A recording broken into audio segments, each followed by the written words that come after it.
Hello, c'est Solène, votre formatrice PO. Aujourd'hui, vidéo un peu différente. Nous allons aborder la manucure, le nettoyage et les ongles rongés d'un homme. N'hésitez pas à rester jusqu'à la fin de la vidéo. Je vais vous donner une petite technique pour être sûr d'être tout pile à votre place et que le rongeur n'a pas envie de continuer à ronger. Bon visionnage!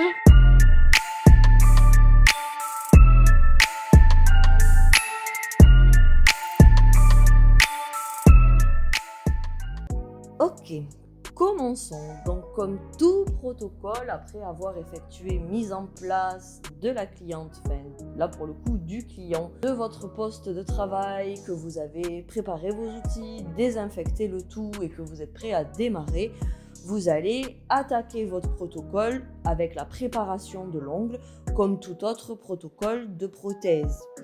Là, il n'y aura pas de longueur artificielle, mais il y a une reconstruction de plaque, donc ça reste une prothèse. Il nous faut une prépa suffisamment précise et suffisamment intense, entre guillemets, donc comme tout protocole de prépa, vous avez vu, c'est toujours la même chose. Je commence à faire sauter mes cuticules grâce à mon petit embout. Donc toujours dans un mouvement de rotation, vous venez gratter la surface de l'ongle de façon à faire sauter cette cuticule accrochée à la plaque. Donc évidemment, quand on ponce comme ça sur un ongle naturel, on utilise une vitesse de rotation adaptée. Donc ça va dépendre des natures des ongles de vos clients, clientes, au niveau de vos prestations. Si vous avez un ongle qui est très rigide et très épais, vous tournerez un peu plus vite que si vous avez un ongle tout endommagé, tout petit, tout mou. Donc ça, c'est à vous de doser, mais on garde des vitesses de rotation assez faibles pour ne pas endommager. Donc on commence comme par les cuticules, comme d'habitude. On va venir matifier le reste de la plaque pour retirer le reste du film protecteur qui, lui, va nous gêner à l'accroche de notre gel. Et c'est avec un petit mouvement par le dessus, on vient plaquer cet éponychium qui, surtout là sur un ongle rongé, est très intense. Si vous avez vraiment des rongeurs avec des énormes éponychiums, vous avez le droit de raccourcir l'éponychium à peu près de moitié, parce que sinon vraiment il va vous gêner et c'est pas beau, d'autant que toute la partie du bout est en train de mourir. Donc on a le droit de raccourcir un petit peu sur des cas rongés très intenses cet éponychium, mais ne retirez pas le tout, ne faites pas saigner, ce n'est pas le but. Là, vous voyez, on a déjà récupéré un bon millimètre de plaque au niveau de notre place de travail. Vous faites ça sur tous les ongles, vous dépoussiérez et vous désinfectez après, une fois que vous avez fait les 10 mains, enfin les 10 ongles, ok, des deux mains. Vous faites chaque étape par étape. Maintenant, nous passons à l'application de la base. Donc là, vous devez être très précise pour ne pas toucher tous les replis, éponychium et autres, puisque ça va jouer sur les décollements. Mais comme on fait une reconstruction de plaque et que l'on va travailler à même la peau en bord libre, si vous débordez un petit peu de l'ongle en bord libre, ce n'est pas grave, puisque de toute façon, on va y poser du gel. Et les bords libres des rongeurs sont très endommagés. Donc vous avez le droit d'insister et prenez le temps de bien masser la plaque de l'ongle, surtout de l'ongle rongé, de façon à vraiment optimiser l'adhérence de votre gel. Donc vous avez vu, vous faites ça sur les 5 doigts de la main, sans catalyser entre temps. Vous catalysez une fois que vous avez posé les 5 bases. Il n'y a pas d'épaisseur et de hauteur de gel. Donc, il n'y aura pas de coulure, de bordement, etc., etc.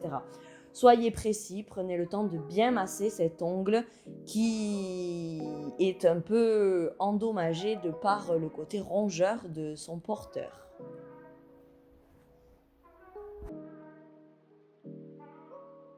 Une fois que votre ongle est prêt, vous allez passer à cette fameuse reconstruction de plaque. Donc oui, là, nous allons travailler à même la peau pour recréer la partie de plaque que le rongeur a rongée du coup.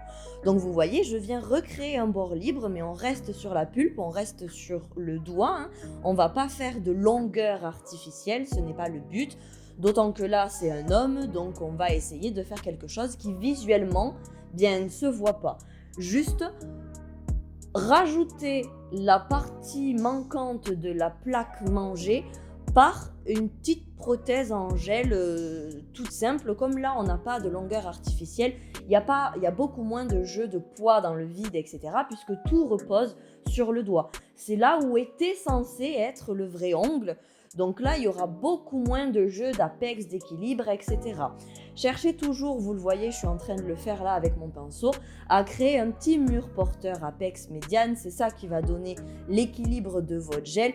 Mais ne cherchez pas à faire des gros bombés et des grosses structures sur un ongle rongé à même le doigt comme ça, sans longueur, puisque du coup, vous allez être en contre-architecture, ce qui le fera sauter beaucoup plus vite. Dites-vous aussi que plus ça va être épais et lourd et plus ça va être rigide et plus le rongeur va avoir envie d'y mettre les dents dedans. Donc on fait quelque chose de fin avec un gel solide, un gel résistant, sinon ça va être tout mou et forcément il va jouer avec. Mais essayez d'être au plus fin, au plus précis, avec une architecture cohérente, de façon à ce qu'il n'y ait pas de poids supplémentaire et de gêne. C'est une personne qui n'a jamais d'ongles présents, le simple fait d'avoir une petite rallonge comme ça va le gêner. Il va falloir que le corps et la personne se réhabituent à avoir quelque chose au bout des doigts qui va protéger ses nerfs, etc. La sensation du toucher va être modifiée, la sensibilité du doigt va être modifiée, donc n'en faites pas trop. Un protocole d'ongle rongé est un protocole qui ne se travaille pas uniquement sur l'ongle, mais qui travaille aussi l'habitude du rongeur, les habitudes et les sensations du rongeur.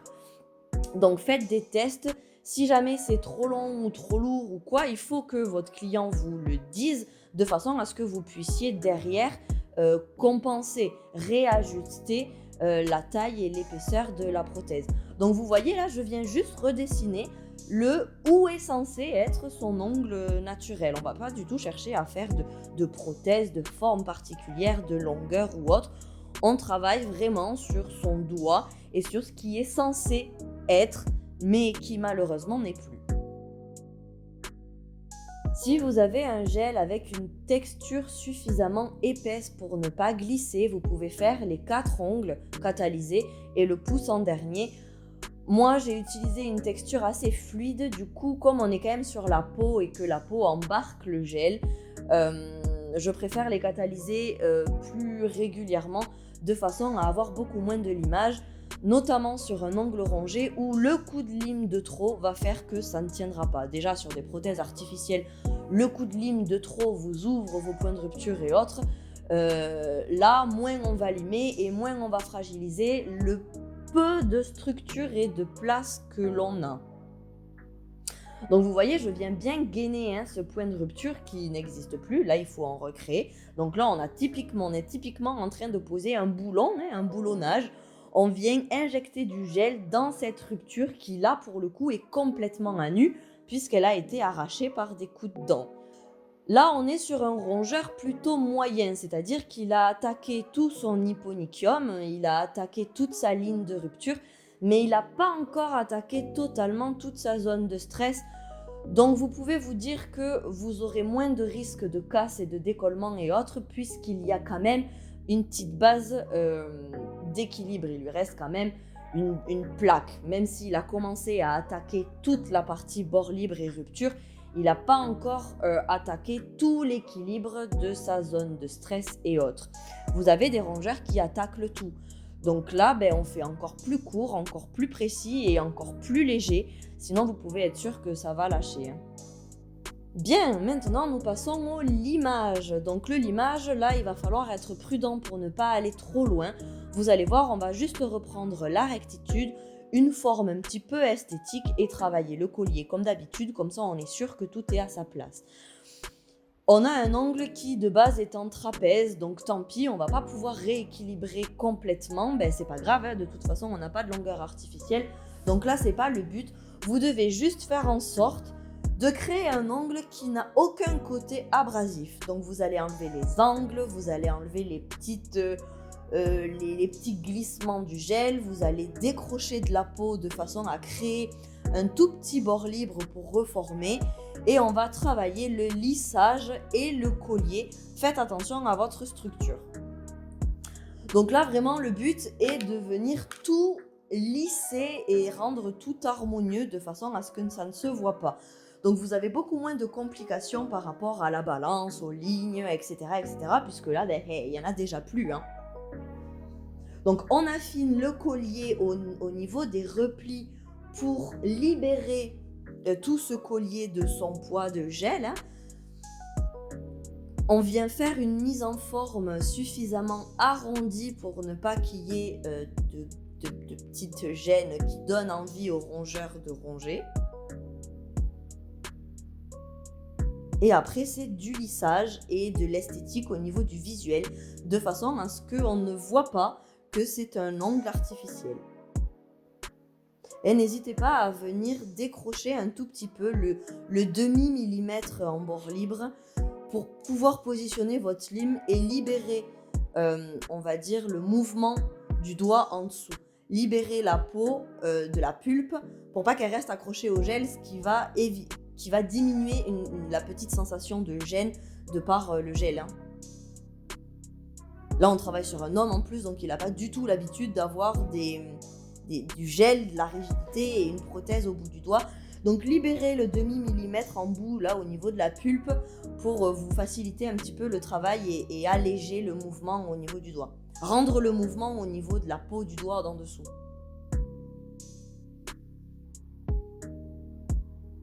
Voilà, le but est vraiment de lisser et de faire en sorte que rien ne se voit, que rien ne s'accroche et d'alléger au maximum ce poids du gel. Donc là, vous voyez, si vous utilisez une ligne qui est trop épaisse, forcément, vous allez avoir des difficultés pour passer comme ça là en dessous et enlever les petits débordements et les petites aspérités qui restent au niveau du gel, hein. Donc prenez une lime fine. Il y a très peu d'épaisseur, donc on n'a pas forcément besoin d'un gros grain, hein. Et là, j'utilise mon bloc polissoir pour venir matifier et lisser le tout au plus précis, hein.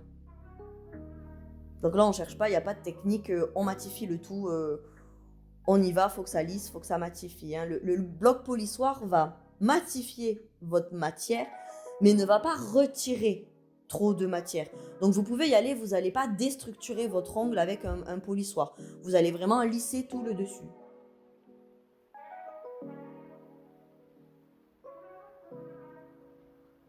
Donc là, ce que je recherche, c'est vraiment la précision de la matière de façon à ce qu'il n'y ait rien qui puisse l'inciter à jouer avec son gel, à le remettre à la bouche et à implanter une dent à l'intérieur.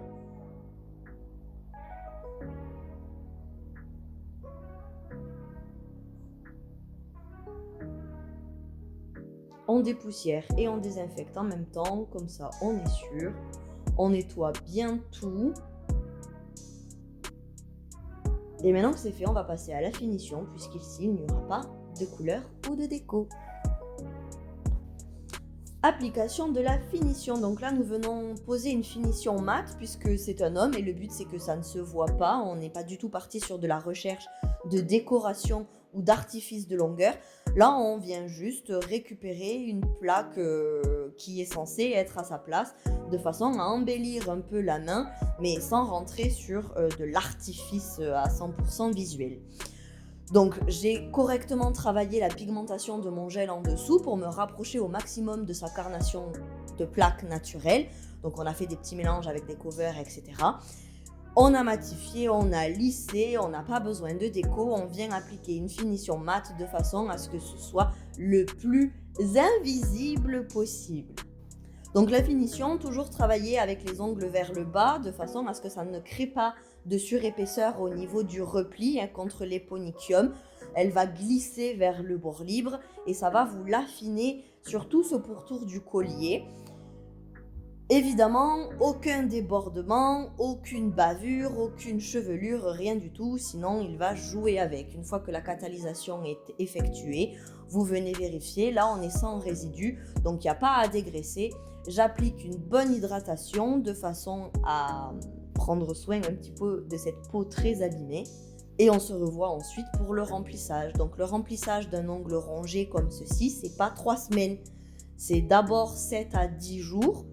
Puis on recommence 7 à 10 jours et on évolue comme ça dans le temps Le problème de l'ongle rongé, du rongeur, c'est pas tant la repousse de sa plaque, c'est la perte des habitudes. Si vous laissez la reconstruction trop longtemps évoluer toute seule dans le temps et qu'il commence à y avoir des micro-fissures, des casses ou des micro-décollements, vous pouvez être sûr que votre rongeur va revenir, il aura tout arraché. Il ou elle, hein, pour le coup. Donc, les remplissages en rongeur, comme ça, sur un vrai protocole de soins et de reconstruction de plaques, ça commence par du 7 à 10 jours, 7 à 10 jours, 7 à 10 jours.